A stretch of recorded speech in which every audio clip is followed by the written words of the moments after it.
Assalamualaikum warahmatullahi wabarakatuh. Alhamdulillahi rabbil alamin. Allahumma salli ala Sayyidina Muhammad wa ala ali Sayyidina Muhammad wa sallim tasliman kathira. Subhanaka la ilma lana illa ma 'allamtana innaka antal alimul hakim. Para habaib yang saya cintai, para alim ulama, para kiai yang saya banggakan, yang saya muliakan, guru kita bersama yang sudah memberikan banyak ilmu buat kita semua. Memang luar biasa beratnya dan susahnya untuk menjaga lisan. Kita lebih merasa enak berbicara daripada memilih diam. Kita lebih menghabiskan waktu ngobrol daripada diisi dengan zikir. Bahaya lidah, dia bukan hanya menjadi pintu hati, bahkan bisa menjadi sebab terisi hati-hati dengan titik hitam. Titik hitam demi titik hitam demi titik hitam sampai hatinya menjadi hitam. Tidak, la yunkiru munkaran wa la ya'rifu ma'rufan. Tidak akan mengetahui ma'ruf dan tidak membedakan antara ma'ruf dan munkar. Sangat bahaya lidah kita. Makanya Rasulullah sallallahu alaihi wasallam menggambarkan di hadis yang sahih, "Man kana yu'minu billahi wal yawmil akhir falyaqul khairan aw liyasmut." Ada dua pilihan. Kalau Anda beriman kepada Allah dan hari akhirat, berkatalah yang baik atau diam. Berarti menurut saya, apalagi di masa sekarang, jauh lebih baik memilih diam daripada berbicara. Idza kana al-kalamu min fiddah fassukutu min dhahab. Kalau berbicara itu dinilai seperti nilai perak, tapi jauh lebih mahal berdiam karena nilainya seperti emas. Karena sangat membahayakan, bukan bisa menyakiti perasaan orang lain, bukan bisa membahayakan hati kita, bahkan bisa membawa kita masuk neraka. Rubba kalimatin yaquluha qail la yulqi laha balan min sakhatillah tahwi bihi fin nari 70 kharifa.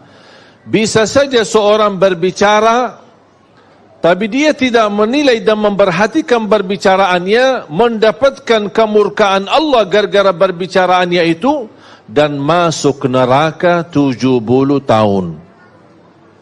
Satu kata bisa membawa kita masuk neraka. Bagaimana kalau kita dari pagi sampai malam suka menjelekkan orang, menghina orang, gosip orang, fitnah orang, apalagi orang yang dibicarakan itu adalah ulama. Hati-hati. Ulama adalah pewaris para nabi. Kalau ada ulama yang bersalah, kita punya sikap dan kewajiban menutupi kesalahannya. Kalau tidak bisa membela, paling tidak menutupi aibnya.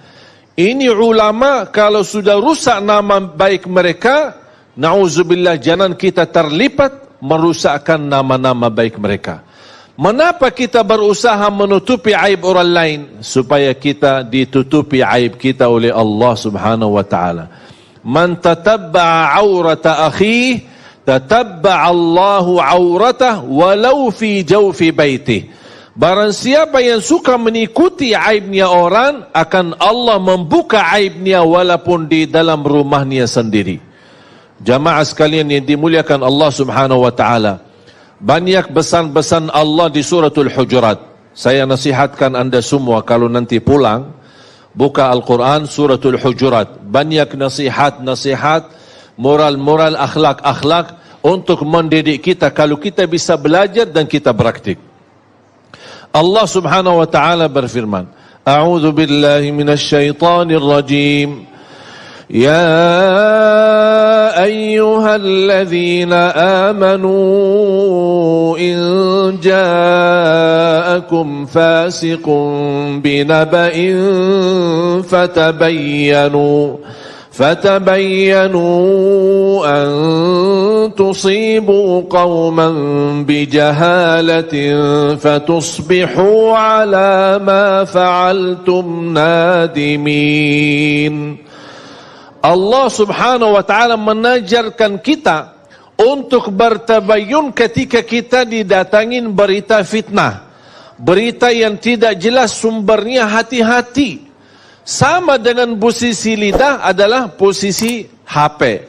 Ketika kita menerima sebuah berita, dengan mudah kita sudah membaca, tidak tahu sumber berita apakah benar atau tidak, langsung kita copy, terus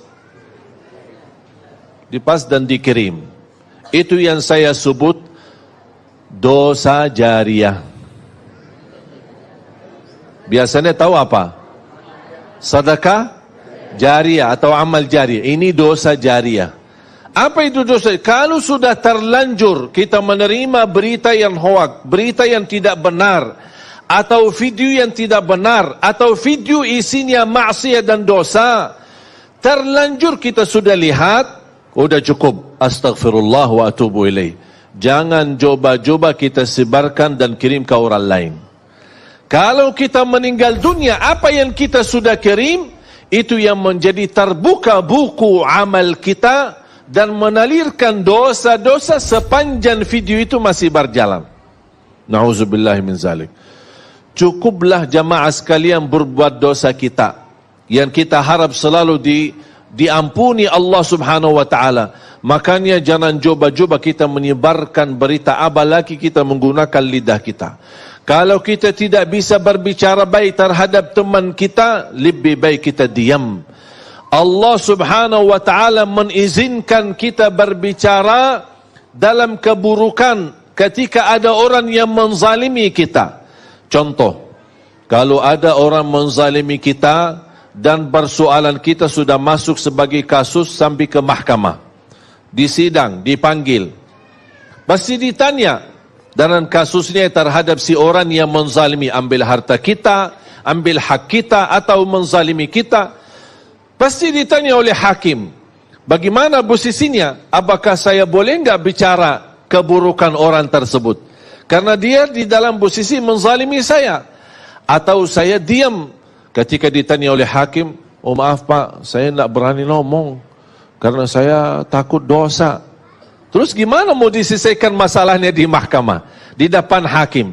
Allah di hal ini mengizinkan.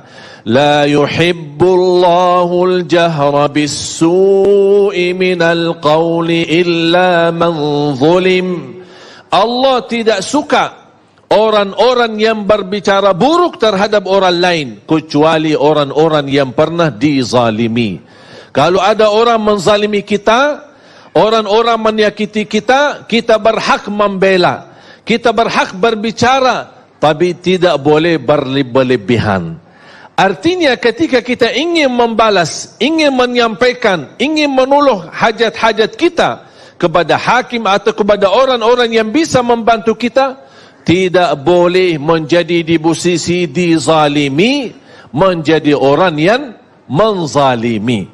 Makanya kata ulama, lebih baik kita tidur dalam keadaan dizalimi daripada tidur dalam keadaan menzalimi.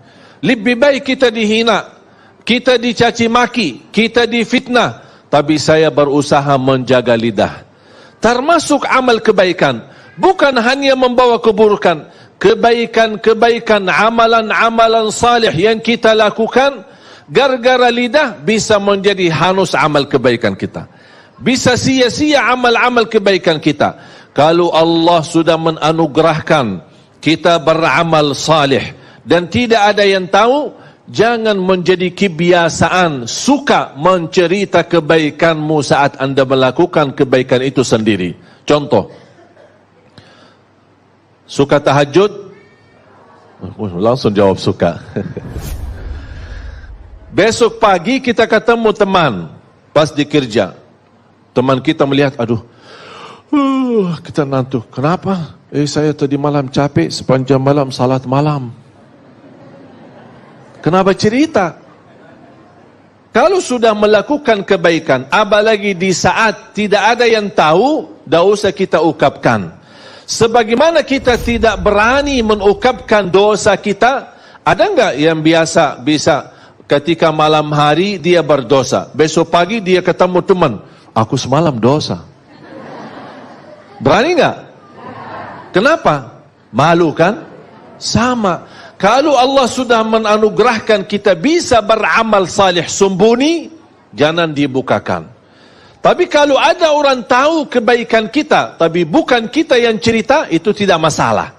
Itu tidak mengganggu, tidak mengurangi pahala kita. Walaupun orang puji kebaikan kita, kita tidak pernah punya keimpian orang memuji kebaikan kita. Tapi seandainya kalau ada yang memuji kebaikan kita, itu bukan sesuatu yang kita harapkan, tapi ini sebuah anugerah dari Allah. Sebagaimana bersabda Rasulullah, tilka ajilu busyral mu'min.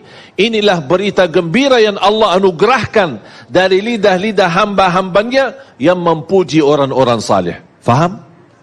Jamaah sekalian dimuliakan Allah Subhanahu wa taala. Allah melarang kita untuk berbicara sebelum kita memfikirkan. Bahkan ini nasihat dan wasiat Rasulullah.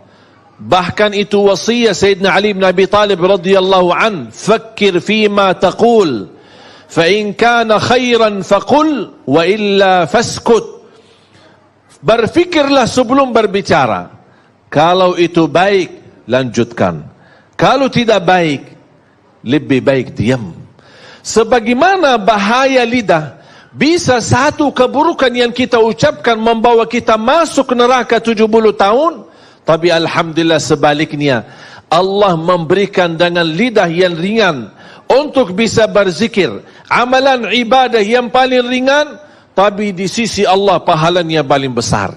Amalan zikir, hanya tugas lidah, gerakan lidah. Tidak perlu wudu, tidak harus menghadapi kiblat, berdiri, duduk atau berbaring, dimanapun kita berada. Biarpun ibu-ibu lagi halangan, masih bisa gunakan lidahnya untuk berzikir kepada Allah.